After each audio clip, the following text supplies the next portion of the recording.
السلام علیکم ورحمۃ اللہ وبرکاتہ۔ سورۃ الانعام آیت نمبر 22۔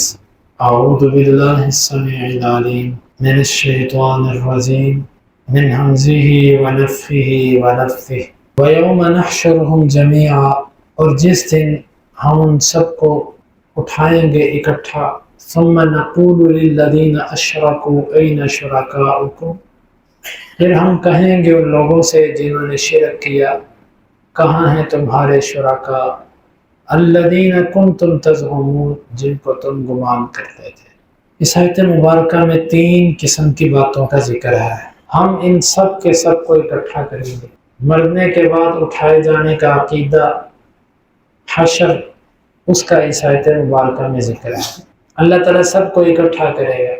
دوسری بات، ثم نقول للذین اشرکوا این شرکاؤکم، ہم شرک کرنے والوں سے کہیں گے تمہارے شریک کہاں ہیں۔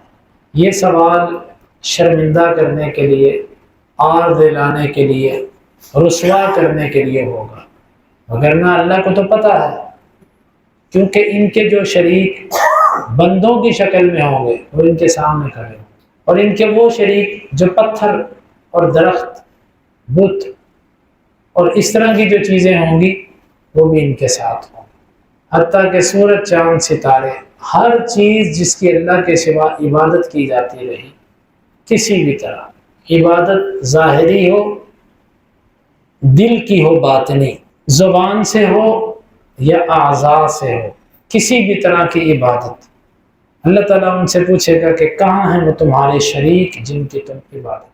دیکھیں یہ قرآن مجید کتنی اللہ کی نعمت ہے۔ اس دنیا میں ہمیں بتا رہا ہے کہ اللہ تعالیٰ پوچھے گا کہ لاؤ اپنے شریک، کدھر ہے؟ پھر کسی کے پاس جواب نہیں ہے۔ اور تیسری بات، اللہ تعالیٰ نے الذین کنتم تزعمون، جن کو تم گمان کرتے تھے۔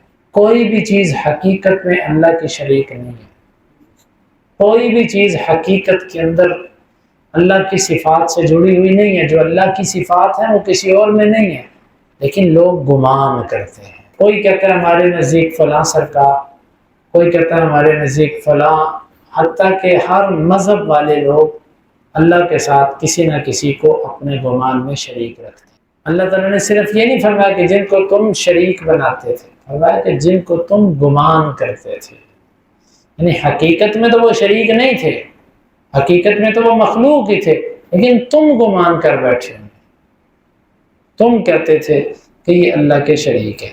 تو لاؤ آج کدھر ہے، بلاؤ ان کو۔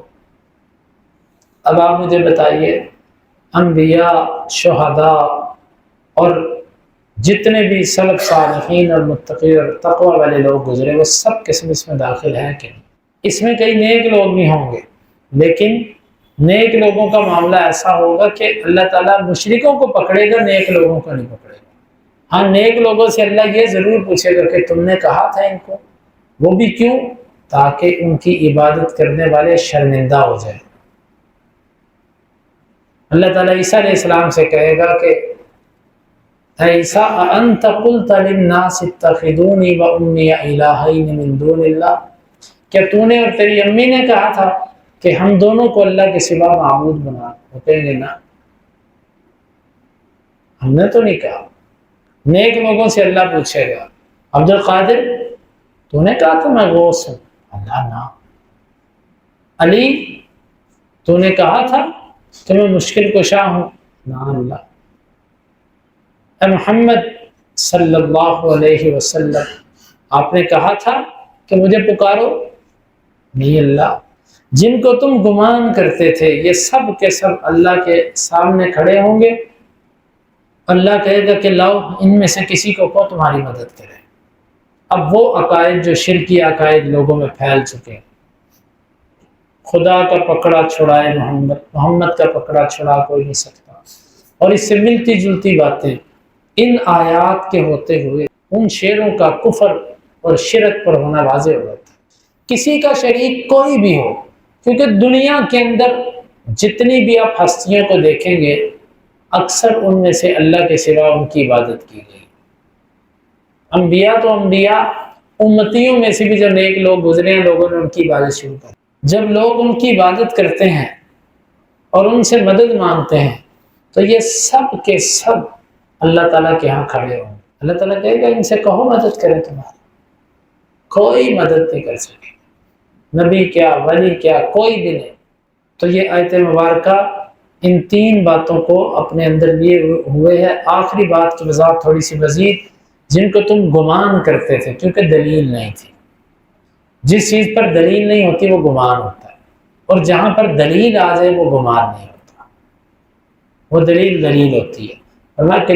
لہٰذا ہم کہتے ہیں کہ مشرکین نے جتنے بھی قبروں والوں کو پکارنا شروع کیا، جتنوں کو بھی انہوں نے ولایت کا نام دیا، جتنوں کو بھی انہوں نے جو بھی عہدے ان کے پاس تھے انہوں نے بانٹے، وہ سب کے سب ان کے گمان.